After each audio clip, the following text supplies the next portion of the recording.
If you wanted to add in another surface, so for example, we're looking at the pasted surface at the moment. Let's just say we wanted to see the original natural being added in as well. To do this, we're going to go down to the surfaces.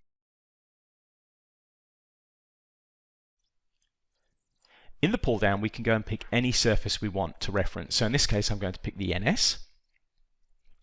I would like to draw a band, and I'd also like to draw a section line. Now that is currently being drawn on a layer called lines. From the list, you should be able to pull down Xplot existing.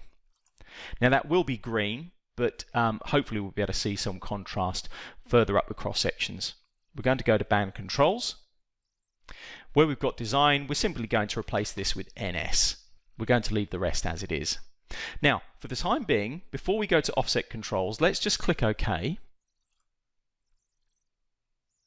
You can see because we're adding a surface in, it's picking up all those grade breaks. Now what we're looking for is a clear contrast in the two surfaces. At Cheney 70, we've got a clear contrast between the original natural and our new pasted surface. What we don't want is all the extra grade breaks that are coming in with that new surface. So where you've got the NS being added in, you can double click on the NS.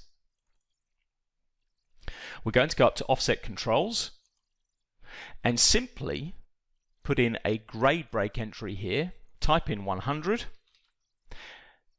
check the height difference box, put in 1. These are extremely large values which in theory should remove all of these grade breaks, and then click apply. And you can see there that they have been removed. The only grade breaks we've got left are actually the points of change on our template, or the codes on our particular template. Click OK. Now we're going to add the lot boundary as a marker on top of our cross sections. So whilst you're in the middle of the plot preview, you can actually go to the modeling tab by clicking on model. And we are still in the preview, but it enables us to quickly have a look at the drawing. In the drawing environment, you don't have to do this yourself, but you can see here we've got a polyline on a layer called _CSD lot boundary. And what I'd like to do is to have that displayed with some kind of marker on my cross-section plots. I'm going to go back down to plot preview. Now it could be that our cross-sections are not wide enough at the moment. So what we're going to do is to zoom out, and we're going to make them a little bit wider and also the same on both sides. So we're going to go back to the basic settings, double click on that. We're going to go to widths and text, click on symmetric, and we'll actually make them 12 meters left and right of the center line and click OK. Now the left hand side won't change, and this is because we've currently got the section widths, or the variable section widths, being set. So we're going to click on section widths and tell it to use whatever the settings are in the basic settings by checking these particular buttons here and then clicking OK. So we've got some fairly wide cross sections, but this is good because it gives us a little bit of scope to find the boundary polyline that we're looking for. What we're going to do is go to preset bands and click on layers and tagged objects. In here, we're going to first of all configure the source. So what we want to do is pick up layers. Now there is an option called tagging. If you go to our YouTube channel and search for the word tag, you'll find some content on how to actually select objects to pick up within the cross sections. What we're going to do is simply use a layer. We're going to click on the layers only, go to select layer, and then click on the following layer, CSD lot boundary. Click on add.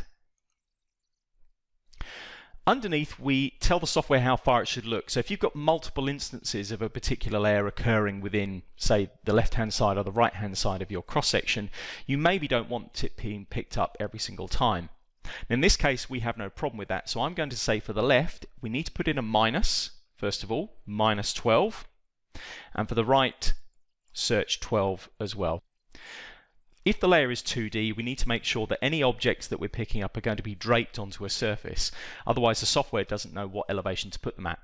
If they do have 3D elevations within them, the software can actually use them. Okay, in this case, this is just a simple 2D polyline. We're going to tell it to use the pasted surface. If it can't find the pasted surface, we can tell it to find an optional surface. Now, fortunately, the pasted surface covers the entire project, so it will have no problem finding the pasted surface. At this point, we're going to click OK. Once we've done that, really we've configured the source. We now need to tell the software what to do on the cross sections. Now, I don't want it to draw a band. I don't want it to draw a section line. What I do want to do is have it draw a section label. So this is where we check the draw section labels box. Once we've done that, the band controls are empty. The offset controls at the moment are not actually relevant because we're simply picking up a layer. The bit that is relevant is section labels. Underneath section label style, we're going to go ahead and pick one of the default label styles that we provide you within the project. The top one, called annotation block fence, will be an extremely useful one. It's simply a block demonstrating that there is a fence at that particular location. Once you've done that, you can click OK. You may not see it change zero much change, but as you cycle along your cross sections, you should be able to see the addition of the fence being added in. So if at any point you want to remove that, you can simply select it and then right click or hit the delete button if you wish. Now we're going to have a brief look at some of the annotation controls.